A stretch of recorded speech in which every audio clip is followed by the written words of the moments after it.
Captain America, a super soldier with a fancy patriotic hubcap for a weapon, was conceived back in 1940 by Joe Simon and Jack Kirby, and has endured many iterations of commercial success throughout America's last 100 years of international exploits, from World War II to Vietnam to post 9/11.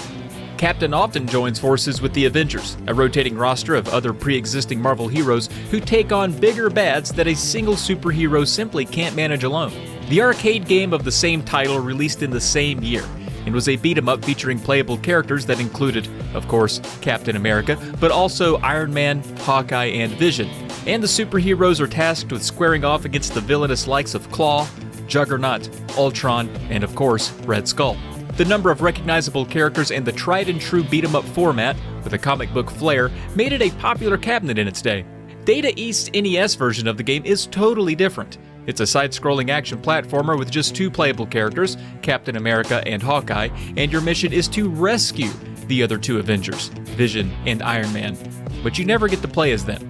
The Sega Genesis, Super Nintendo, Game Boy, and Game Gear versions are all ports of the arcade game, making the NES version stand apart as unique. So let's see what's up with Captain America and the Avengers on the NES.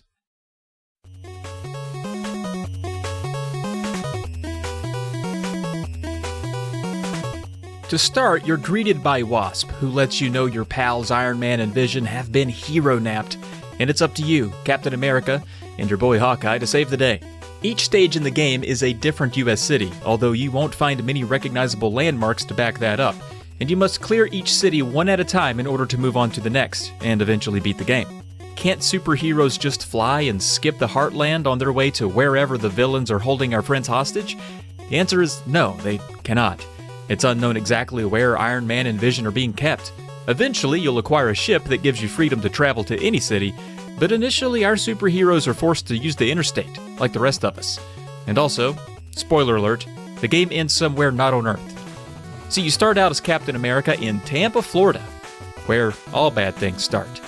Hawkeye isn't in Tampa though, he's over in New Orleans, presumably having a lot more fun. Your first goal should be to get both Hawkeye and Captain in the same city because this allows you to switch between them in the middle of a stage.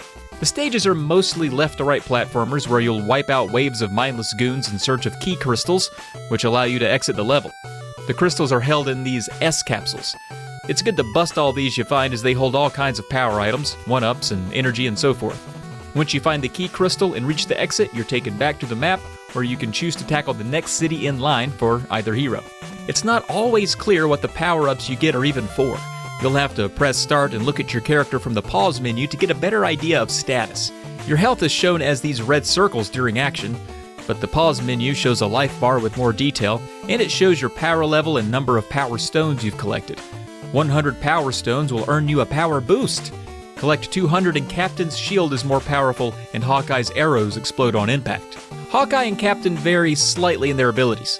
Captain can throw his shield left and right as well as use it to avoid damage in water or acid.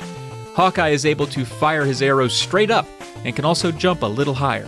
When it comes down to it, you can easily complete most levels with either hero, but as I said before, having both in the same city allows you to switch between them if your health becomes low, or there's an obstacle that the other would be better for overcoming.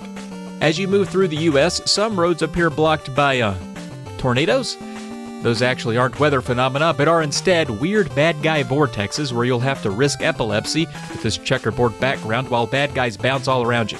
The blue cities on the map indicate where a boss is, and there's 5 total. The game is long, there are a large number of cities, and losing one of your heroes means you'll have to backtrack and do levels over in order to get them together in the same city again. This, on top of some janky hit detection, can lead to some frustrations, especially since there's not a means to save in this one, nor are there passwords.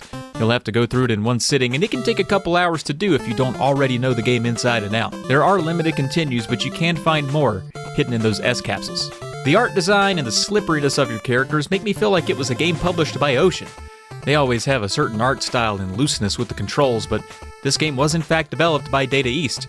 That said, the music and sound design are actually really good, and graphically, aside from the repeated backdrops and the coma-inducing vortex stages, it's not bad to look at, and what's there is well animated. It's just not on the same level as its arcade counterpart that the other systems got to enjoy. I appreciate a novel attempt for the home port, and action platformers were all the rage in the day, but this one lacks a hook that could have pushed it from mediocre to above average. It could have been improved with a simultaneous co-op mode, where each player could play as Captain America and Hawkeye. But unfortunately, the only two-player option the game has is a head-to-head battle mode. The battle mode does allow players to select from a roster of fighters, but one player can only select from the good guys, Captain or Hawkeye, and the second player has to choose one of the bad guys, Wizard, Ultron, or Crossbones, and the first to win 3 times is the winner. So even in battle mode, you can't play as Iron Man or Vision. All in all, Captain America and the Avengers is a fine game for the NES, falling firmly in the middle of the road for an action platformer. It could have been worse for Marvel fans if LJN had gotten hold of the license. We saw what they did with that X-Men game.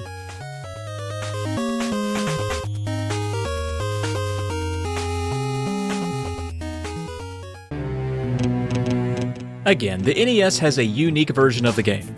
If you would rather have a port of the arcade original, then you'll have to check out the Super Nintendo, Sega Genesis, Game Boy, and Game Gear versions. Each of those has its own look and feel, but follows a similar blueprint.